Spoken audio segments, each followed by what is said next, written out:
Hello students, पिछले class में question number 5 तक हम बता दिए। ओके, आज के इस क्लास में क्वेश्चन नंबर 6 से बताएंगे। देखिए 6 में क्या है, किसी संख्या को 2, 3, 5 के अनुपात में 3 भागों में विभाजित किया जाता है। ओके, यानी कि कोई संख्या है जिसको 3 भाग में डिवाइड किया जाता है, उसका रेशियो क्वेश्चन में दे दिया है 2:3:5।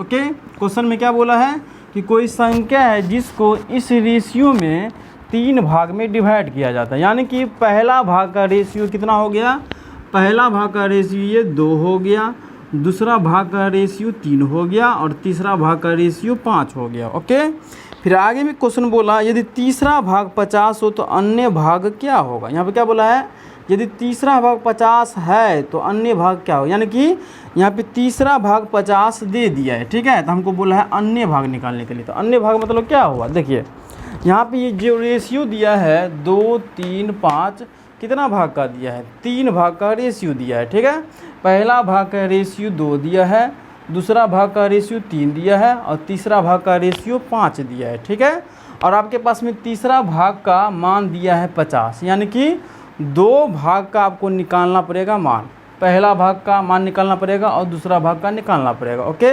यानी कि ये तीसरा भाग जो 5 रेशियो है, तीसरा भाग है नहीं, ये तीसरा भाग का रेशियो कितना है, ये 5 है, यानी कि 5 बराबर ये 50 दे दिया है। तो आपको कितना निकालना है, 2 बराबर कितना होगा, 3 बराबर कितना होगा, 100 आपको निकालना है। ठीक है, तो निकाल देखिए कैसे निकलेगा, यहाँ पे आपको मानना पड़ेगा, माना कि 3 भाग, यहाँ पे माना कि 3 भाग भी लिख सकते हैं या 3 संख्या भी आप लिख सकते हैं। ठीक है, माना कि 3 संख्या is equal to 2x, 3x, 5x। ठीक है, तब क्वेश्चन सोल्व होगा। ओके, तो चलिए यहाँ पे हम मान लेते हैं। ओके, क्वेश्चन नंबर 6, माना कि 3 भाग में दे देते। ठीक है, 3 भाग या 3 संख्या भी दे सकते हैं आप, is equal to 2x, 3x, 5x। Okay, ये x है। तो देखिए ये पहला भाग है, ये दूसरा भाग है, ये तीसरा भाग। तीसरा भाग बराबर 50 दिया है, यहाँ पे लिखेंगे हम प्रश्न से 5x इजिकल टू 50, यानी कि तीसरा भाग का मान दिया है 50, यानी कि 5x इजिकल टू 50 दिया है। ठीक है, तो यहाँ पे x का मान निकाल लेंगे, इसीलिए x बराबर 50 डिवाइडेड 5, 5 से काटेंगे तो 10 से कट जाएगा, तो x का मान निकल गया 10। ओके, तो देखिए x का मान 10 निकल गया। अब यहाँ पे x का मान बैठा के 2x है ना, यहाँ पे x का मान बैठा के पहला भाग निकाल लेंगे, फिर यहाँ पे 3x में यहाँ पे x का मान बैठा के दूसरा भाग निकाल लेंगे। ओके, तो चलिए यहाँ पे हम निकाल लेते हैं।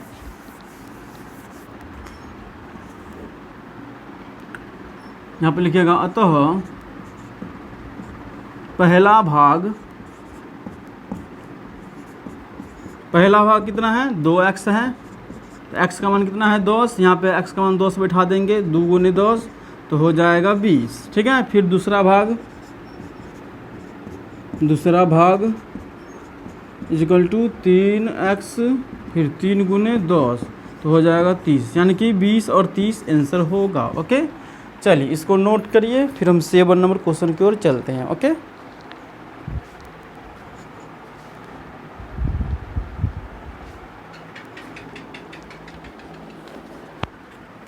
चलिए नोट हो गया, तो 7 नंबर क्वेश्चन की ओर चलते हैं। देखिए 7 में क्या है, किसी संख्या को 1, 2, 3 के अनुपात में 3 भागों में विभाजित किया जाता है। यानी कि कोई संख्या है जिसको 3 भागों में विभाजित किया जाता है। ओके, ये हूबहू 6 जैसा क्वेश्चन है जो अभी बताया ना, 6 नंबर क्वेश्चन, उसी प्रकार का ये 7 भी है। ओके, यहाँ पर क्या बोला है, किसी संख्या को 1, 2, 3 के अनुपात में 3 भागों में विभाजित किया जाता है। ठीक है, 1, 2, 3, यानी कि इस रेशियो में डिवाइड किया जाता है। ओके, फिर आगे यदि तीसरा भाग 39 है, उसी प्रकार से देखिए यहाँ पे क्या दिया था 6 नंबर में, तीसरा भाग 50 दिया था। ठीक है, तो उसी प्रकार से यहाँ पे तीसरा भाग 39 दिया है, तो अन्य भाग क्या होगा, 100 बोला है निकालने के लिए। ठीक है, तो इस क्वेश्चन को ट्राई करिएगा, ये हूबहू 6 जैसा है। ठीक है, इसमें कोई डिफरेंट नहीं है, ये हूबहू क्या है, 6 जैसा क्वेश्चन है।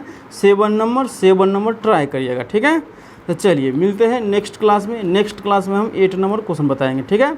आज का क्लास यहीं पे एंड हम करते हैं, ओके। 7 नंबर ट्राई करिएगा, 7 नंबर घर के लिए देते हैं, ओके। ट्राई करिएगा, बन जाएगा, क्योंकि हूबहू 6 जैसा ही 7 है, ओके। तो चलिए मिलते हैं नेक्स्ट क्लास में। नेक्स्ट क्लास में हम 8 से क्वेश्चन बताएंगे, ओके। तो चलिए जब तक के लिए बाय बाय।